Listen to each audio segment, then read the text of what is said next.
Assalamualaikum warahmatullahi wabarakatuh. Bismillahirrahmanirrahim. Alhamdulillahirabbil alamin. Wassalatu wassalamu ala asrofil anbiya'i wal mursalin sayyidina Muhammadin wa ala alihi wa sahbihi ajma'in. Rabbi sholli sadri wa yassirli amri wahlul 'uqdatam min lisani yafqahul qawli, amma ba'd. Kaum muslimin muslimat yang berbahagia, bentar lagi kita akan menjumpai yang namanya bulan Ramadan.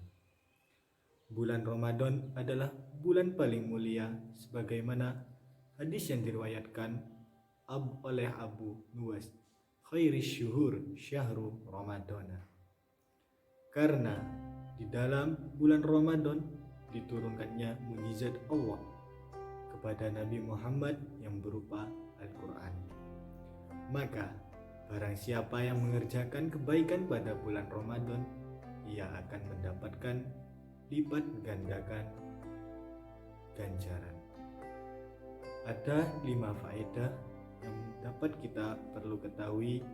Yang pertama, bulan Ramadan adalah bulan untuk melebur dosa-dosa. Yang kedua, bulan Ramadan adalah bulan keselamatan dari api neraka. Yang ketiga, bulan Ramadan adalah bulan dilipat gandakan ganjaran. Yang keempat, bulan Ramadan adalah bulan di mana doa distajabah oleh Allah Subhanahu wa taala. Yang kelima, bulan Ramadan adalah bulan dibukanya pintu surga dan ditutupnya pintu neraka dan terbelenggarnya setan-setan. Dari apa yang sudah disebutkan tentang faedah-faedah bulan Ramadan, seharusnya kita bisa memanfaatkan bulan tersebut sebaik-baiknya dan memperbanyak amal soleh dan meninggalkan perbuatan yang tidak baik. Adapun amalan-amalan yang ada di bulan Ramadan, yang pertama, bulan puasa juga diwajibkan atas umat sebelum kita. Allah berfirman, "Hai orang-orang yang beriman, diwajibkan atas kamu berpuasa sebagaimana diwajibkan atas orang-orang sebelum kamu agar kamu bertakwa." Quran Surat Al-Baqarah ayat 183. Jika puasa bukan sebuah amalan yang agung, maka tidak mungkin puasa juga diwajibkan atas umat-umat sebelum kita. Walaupun puasa mereka berbeda dengan puasa kita, artinya bukan pada bulan Ramadan yang diwajibkan atas mereka, akan tetapi melainkan puasa itu tersendiri telah diwajibkan atas mereka, yang menandakan bahwa amalan ini sangatlah agung. Yang kedua, puasa adalah sebab diampuninya dosa-dosa dan kesalahan-kesalahan.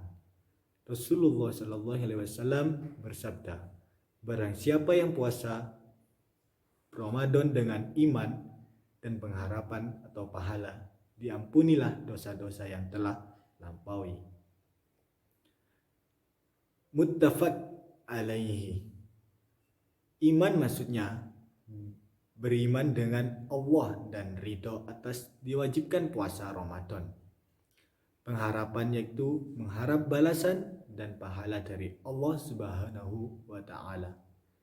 Jika seseorang telah yakin dan ridho akan kewajibannya berpuasa serta tidak benci atas kewajiban puasa Ramadan, yang yakin terhadap pahala dan ganjaran yang akan didapat, maka dia akan diampuni dosa-dosanya yang terdahulu.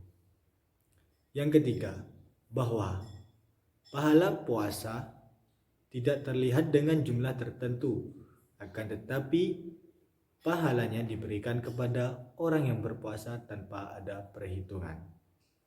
Rasulullah SAW bersabda, "Semua amalan anak Adam untuknya dan dilipat gandakan setiap satu kebaikan, atau dianggap 10 kali kebaikan tersebut, dan puasa karena amalan itu untukku dan aku akan membalasnya.